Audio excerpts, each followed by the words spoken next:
एक कालू नाम के भालू और छोटू मोटू नाम के दो खरगोश की कहानी। कालू नाम का एक भालू गांव के बाहर वाले जंगल में रहता था। वह देखने में जितना काला कलूटा था, मन से उससे भी अधिक काला था। ऊपर से मीठी मीठी बातें करता था और मौका मिलते ही उन्हें चट कर देता। छोटे जानवर तो प्रायः चिकनी चुपड़ी बातों के जाल में फंस ही जाते थे। उसी जंगल में मोटू और छोटू नाम के दो खरगोश भी रहते थे। देखने में वे जितने छोटे थे, अक्ल में उतने ही अधिक बुद्धिमान। उन दोनों में दोस्ती भी खूब थी। दिन भर दोनों मिलकर उछल कूद मचाते और खेलते रहते। बातों ही बातों में कालू भालू का जिक्र आ गया। सच मोटू इस कालू के बच्चे ने तो छोटे जानवरों का जीना हराम कर दिया है। वह रोज ही किसी न किसी को अपने जाल में फंसा ही लेता है। छोटू की बात सुनकर मोटू बोलने लगा, पर मेरी समझ में यह नहीं आता कि उसे जानते हुए भी हम उसकी बातों में क्यों आ जाते हैं। तुम्हारी बात तो ठीक है मोटू, पर अपने साथियों के बचाव के लिए हमें कुछ न कुछ तो करना ही चाहिए। लेकिन छोटू, हम कर भी क्या सकते हैं? हमें उस भालू को ऐसा सबक सिखाना चाहिए कि वह जीवन भर याद करे।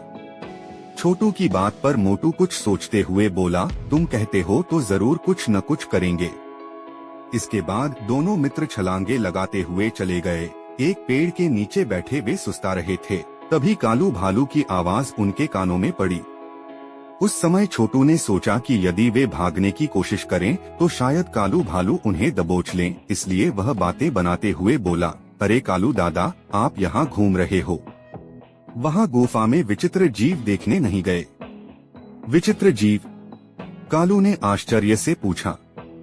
और नहीं तो क्या, आज जंगल के कोने वाली गुफा में जाने कहां से एक विचित्र जीव आ गया है। उसका शरीर सांप जैसा लगता है, मुंह शेर जैसा और पूंछ लंगूर जैसी। सभी जानवर उसी को देखने गए हैं। अच्छा, तो मुझे भी वहां अवश्य जाना चाहिए, कालू भालू बोला। कालू भालू वास्तव में ही उनकी बातों में आ गया था। वह उन्हें फांसने की बात भूलकर गुफा में आए विचित्र जानवर को देखने के लिए मुड़ने लगा। तभी छोटू ने आवाज लगाई, कालू दादा, तुम्हें याद है न कि उस विचित्र जानवर का मुंह शेर जैसा है? उसका मुंह देखकर डर मत जाना। आप ध्यान से गुफा में घुसकर उसे अच्छी तरह से देखना, बड़ा आनंद आएगा आपको। छोटू की बात सुनकर कालू अकड़ते हुए बोला, शेर का मुंह तो क्या, वह असली शेर भी हुआ तो मैं डरने वाला नहीं। इतना कहकर कालू भालू विचित्र जानवर को देखने की उत्सुकता में गुफा की ओर चल पड़ा। उसी समय मोटू और छोटू खरगोश भी दौड़ते हुए दूसरे रास्ते से गुफा के पास पहुंचकर छिप गए। थोड़ी देर बाद कालू भालू गुफा के पास आया और इधर उधर झांककर गुफा के अंदर जाने लगा। सामने ही शेर का मुंह देखकर वह मन ही मन सोचने लगा कि वास्तव में ही वह विचित्र जानवर होगा। बिना किसी झिझक के वह अंदर जाने लगा। कुछ ही क्षणों बाद कालू भालू गिरता पड़ता गुफा से बाहर की ओर दौड़ता आ रहा था। बेचारे के शरीर पर कई जगह गहरे घाव हो गए थे। कहो कालू दादा, देख लिया विचित्र जानवर?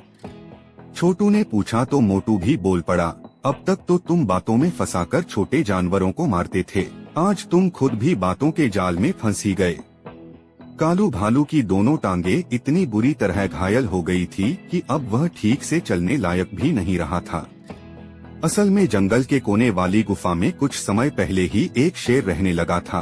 कालू भालू को इसकी जानकारी नहीं थी। उसी का लाभ उठाकर मोटू और छोटू खरगोश ने उसे यह सबक सिखाने की सोची थी।